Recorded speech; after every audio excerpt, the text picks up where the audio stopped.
Na sisi pesa sasa hivi ambao tumeshaizoea hatuitaki tena kutokana na technology zilivyokuwa.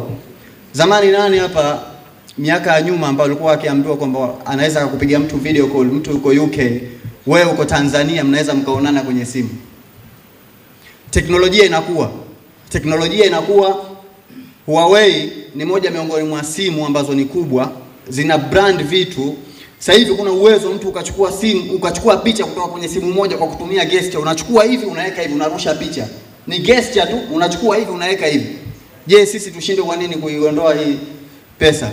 Na lengo si kwamba tunaiondoa pesa, lengo tunabadilisha na kuupdate mfumo. Kwa nini kwenye simu zetu kunakuwa na updates zinatoka? Tuna update software. Kwa nini?